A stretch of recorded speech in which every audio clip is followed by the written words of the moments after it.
All right, so this is multiplying with distribution. Again, we're multiplying these radicals. And here I have radical 10, and then inside these parentheses, radical 5 plus 6, radical 6. Now I cannot add these together, which is perfectly fine. But I can multiply radical 10 into both these radicals, and again, it does not matter that they are not alike, because with multiplying, we are free to multiply anything we want, as long as they both have a radical above them, which they do. Radical 10 times radical 5 is radical 50. Plus, again, I'm going to distribute this into here, so radical 10 times radical 6 is radical 60. Now, I don't know if you've noticed, but there's a common trend. That is not our final answer, unfortunately. These numbers are fairly high, and they are factorable, your favorite thing, so we can factor them out. And I'm going to factor them into 1 and 50, 2 and 25, and 5 and 10. So this is what I was talking about all year. We have to be becoming better factors because we have been factoring numbers for a good solid 4-5 months now. Again, this is the one I'm going to choose, 2 and 25. Does anyone realize why? It's the highest perfect square amongst those numbers that we have. Okay, for 60, we're going to do the same exact thing. So I have a little bit more factors. 1 and 60, 2 and 30, 3 and 20, 4 and 15, 5 and 12, and 6 and 10. And again, all I'm doing here is I'm stating every two numbers that literally multiplies into 60.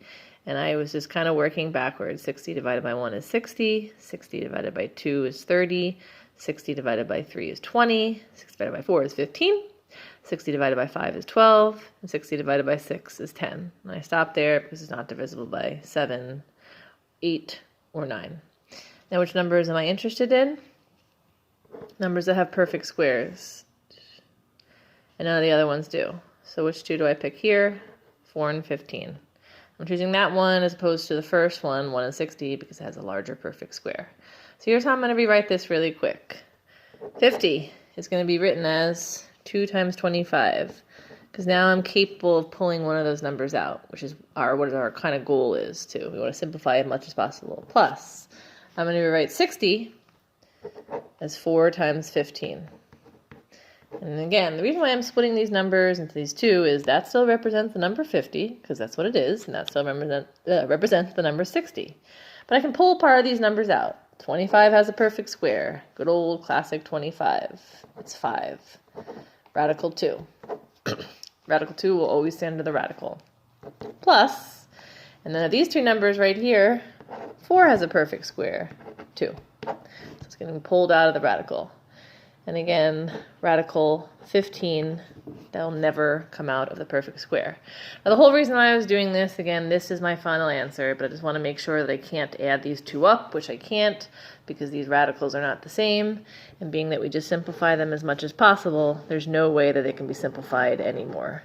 So here is our simplified answer, 5 radical 2 plus 2 radical 15. Second one, we're going to do the same exact thing, but again, we're going to have a little bit more of those coefficients up front. So we'll just have a little bit of extra multiplying on our hands. I know. You love to multiply. So again, here, this outside term, I'm going to multiply by both these inside terms here of my binomial. I'm sorry, I'm going to move my left hand. And I'm going to do it twice. Okay, but the coefficients to coefficients, radicals to radicals. So negative 5 times 5 is negative 25. And radical 3 times radical 2 is radical 6. Gave away the answer. And now, when I do the second one, remember, this one on the inside is going to be multiplied again by that second term there. And pay attention to the signs. That is negative 5. That is negative 4. What do I get when I multiply two negatives by each other? Positive 20. A double negative right there made that become positive 20. All right, now this is interesting. I would love to point this out if I was with you guys in class. Radical 3 and radical 3 becomes radical 9.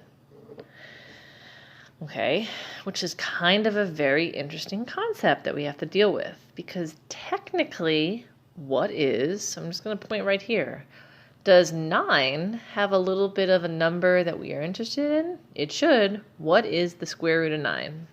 3 has a perfect square. So my radical no longer exists on that number and that number only. Because again, square root of 6 doesn't have a perfect square, and I can't simplify that as much as possible. Let's kind of proceed with this. Negative 25 radical 6 is as much as I could go. And then again, I'm not going to write plus 20 times 3. What is 20 times 3? 60. So here is my final answer. So again, there's a little bit of multiplying radicals with distribution.